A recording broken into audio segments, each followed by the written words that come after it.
Patrobak lang ulit mga master. Bali ito yung nagpunta kami nila kuya nung pagkatapos ng Ramadan. Nag-day off kami sabay-sabay.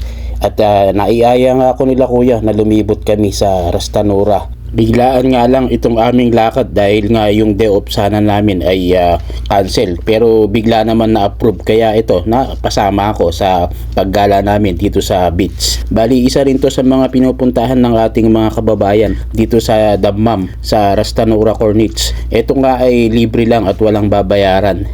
Kaya maraming mga Pilipinong pumupunta rito na galing pa ng Riyadh. Kaya naman dito nila napili na pumunta dahil nga maganda rito sa beach na to.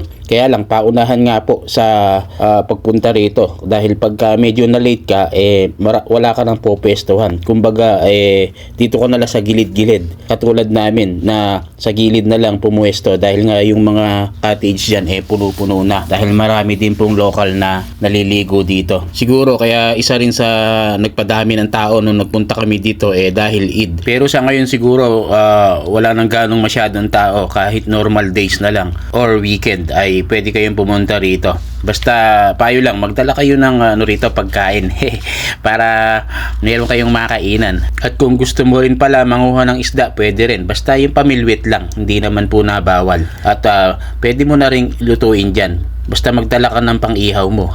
At kung magdadala pala kayo ng tent, mas maganda payo lang kabayan, yung detali na lang. Yung open ba na nakikita, kumbaga yung bubong na lang ang may cover. Dahil pagka close na ganyan ay babawalin po kayo. Dahil mayat maya ay may nagra-round po dito. At kung hindi nyo pa inalis ay talagang babalik-balikan kayo hanggat di nyo inaalis. Kaya mas maganda yung open na tent na lang ang inyong dalhin para iwas aberya at hindi rin kayo ma-stress tulad ng ibang mga kababayan natin na nandyan. Pero pwede rin naman po yung may close, kaya lang hindi po kayo dyan po pwesto lalagay ng tent. Dun po sa may parking area, doon po ay po pwedeng maglagay ng tent. At yun ay kung mag-overnight lang naman po kayo, po pwede rin po. Basta doon nyo lang po ilalagay sa may parking area itong mga ginawa nyo na tent. Pero kami kasi hindi nagdala ng ganun tent kasi wala naman kaming dadalhin na tent na ganun. Kaya dito lang kami pumesto sa gilid-gilid. Dyan lang, tabla-tabla na. At eto nga't nagkakantahan na sila tropa. At si kuya naman ay na-post pa. Akala niya nagpipicture ako hindi niya alam, nagbibideo ako. Kaya naman sabi ko, tara na mga tropa, maligo na tayo. Ayaw pa nila, maya-maya daw magpapaano raw muna sila kondisyon. Kaya naman si tropa na lang ang inaya ko na maligo, kaming dalawa ni paring Josh. Eto, nagtampisaw kami na nagtampisaw dito hanggang masawa kami kaliligo. Napakasarap nga naman, napakalamig ng tubig, parang banayad whiskey lang ay unang ligo ko nga dito napakalamig ng tubig parang may yelo talaga namang mapapangiki ka sa lamig. Tanghaling tapat na po yan mga bandang 1 or 2 na, pero napakalamig pa rin ng tubig. Bakit kaya? Comment nyo nga dyan mga tropa kung bakit ganun kalamig yung tubig dito kahit tanghali na. Pero ganun pa man, nag-enjoy kami. Kaya ito, langoy itik na hanggang sa kung ano-anong langoy nang ginawa namin. At nang hiram nga ako kay kuya dito ng pang goggles. Basta yun na yun. Ito't enjoy na lang namin ang aming paglangoy. Talaga nga namang mag-i-enjoy ka rito dito sa aming pinagliguan sa Rastanura Corniche sa Dammam.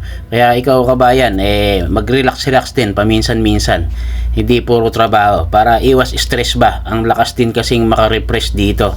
Kaya naman neto, langoy-langoy itik na kami ng 3. At nakakuha pa nga ako dyan sa paahang ko ng jellyfish, kaya naman inalis ko at nilagay ko sa may baba at sa labas pala. Ay doon pala sa buhangin. Ano ba yan? Mali-mali na ako. At eto nga't nagpabaon na ako kay paring Diyos sa may buhangin dahil nga yung buhangin dito napakainit at malamig ang tubig. Kumbaga saktong-sakto ba sa panahon, mainit at malamig para naman mabawasan ang ating konting ginaw.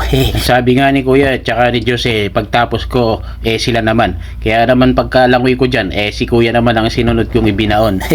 At sobra palang nakaka-relax talaga pagka ikaw ay nakabaon dito sa buhangin. Kaya nga itong si kuya nilibing ko ng buhay. Joke lang po. At marami din ditong mga ibang lahi.